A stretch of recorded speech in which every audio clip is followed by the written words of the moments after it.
Well, good morning, good people. Mark Holmes here, and as always, I want to say thank you all for watching, commenting, subscribing, and being part of the Joe Boo Sports Report. Without you guys, as well as you ladies, you know that this literally does not work. Hope everybody's having a great hump day. It is Wednesday, the middle of the week. We have gotten past the franchise tag day. We are 1 week away from NFL free agency starting.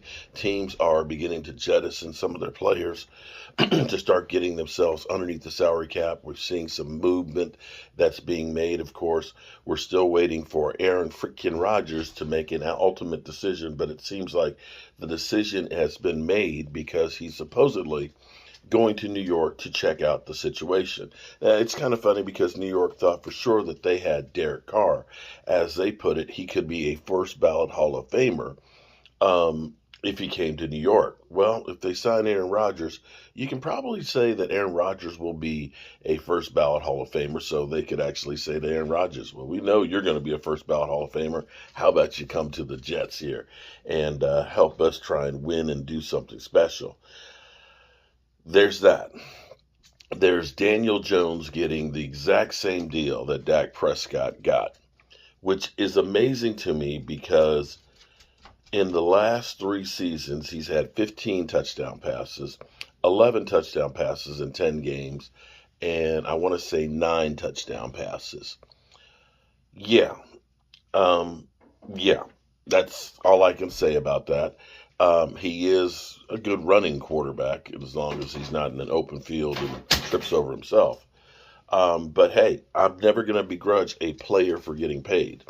Dak Prescott, they are working on an extension for him as well, so that way they can get some cap relief. As Prescott put it, he's always dreamed about being a Dallas Cowboy quarterback and doesn't plan on going anywhere anytime soon. So, Dak Prescott haters, well, you're on your own. The thing that's amazing is that Lamar Jackson has the exclusive tag put on. Oh, before I get to that, today, Michael Irvin will be having a press conference. Michael Irvin was due to get the tape yesterday at 5 o'clock. Not long after the deadline passed, Michael Irvin passed to the media that they will be having a press conference this morning with his attorney, as well as he also invited the witnesses that he had. You've got to figure that this is going to be Michael Irvin trying the case in public opinion to put pressure on Marriott to probably settle this thing sooner than later.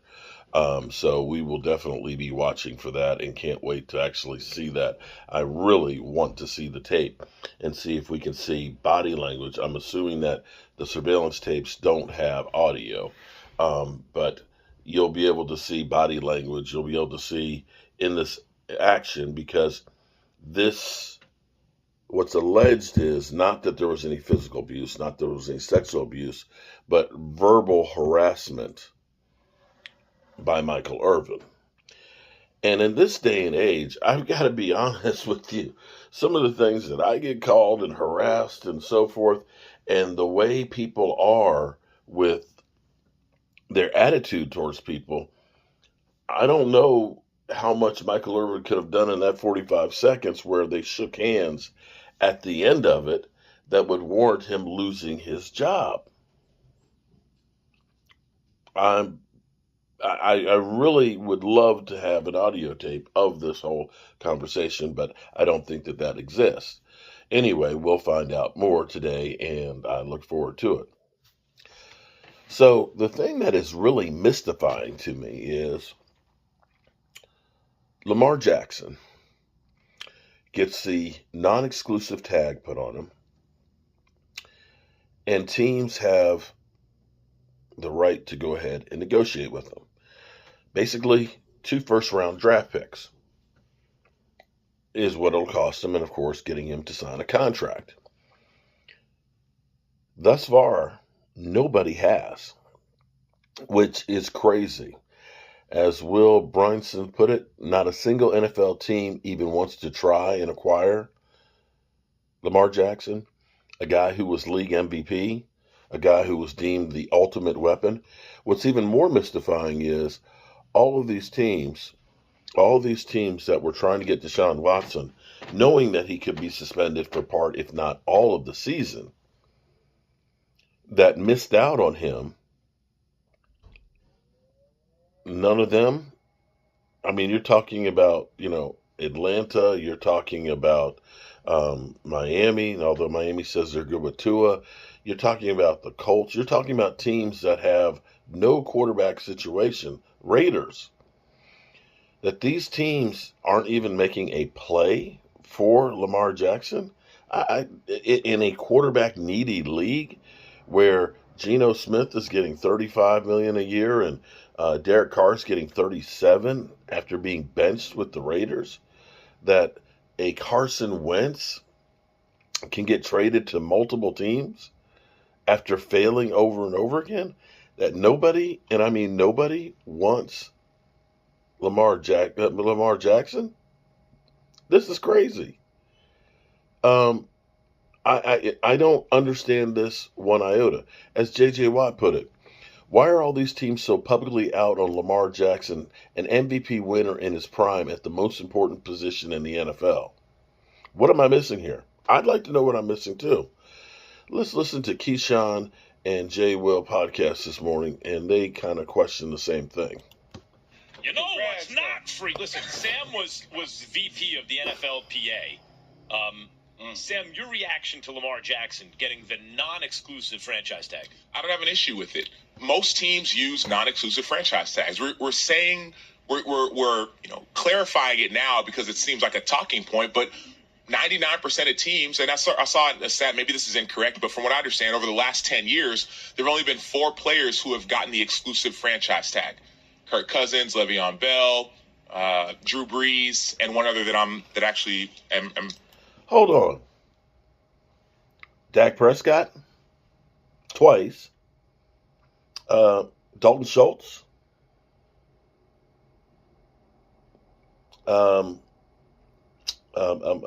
D-Law, and played on him. Von Miller. So the non-exclusive franchise tag is what a majority of teams use. So I don't have any issue with them using the non-exclusive franchise tag. I also don't believe that they're using it in order to get 2 first-round picks and let him walk. If they wanted 2 first-round picks, they could trade him, and they would get probably more than 2 first-round picks. And so I believe that what the Baltimore Ravens are doing is they're allowing him to test the market. They're forcing him to negotiate, have until, June 17th or July 17th to come to an agreement. And then finally you're going to say, okay, you've tested the market. Another team offered you X. We will match it. And if they don't, like most teams do when you do any type of franchise tag, you continue to negotiate. So those are my feelings with the non-exclusive franchise tag and my thoughts towards it. Sam, I want you to open up your nostrils, though, and I want you to sniff and smell. Does it smell like there's something funny going on, though, from a collusion standpoint? Because here's one of the most young, decorated quarterbacks that we've seen in our time become available. Yeah. And then all of a sudden, within an hour, you have a number of teams stepping out front and saying, well, we're not interested. Quarterback-needing teams, not teams that, we're not talking about the Chargers saying they're not interested. We're talking about teams that are going into the draft looking to find their next quarterback saying that. Is that something, as the vice president of the NFLPA, that your antennas immediately go up? Well, so I'm gonna tell a story. It may be not graphics, not the right word, but I think this will help people understand when something smells like collusion. Right? You'd be on a plane and you're flying. Some people fly first class. Jay, Max might have private. Right, so it's different for you. But Key definitely flies private. So he's laughing. He hitch rides with Key. Right. And so, but you're on a plane, all these people, and you smell something. It's like somebody like passed gas. Somebody, they passed gas on the plane. But you can't prove who it is. Yeah. You have to look around, give everyone dirty looks. Right. Oh, you have a feeling, it's not you, but it's like, man.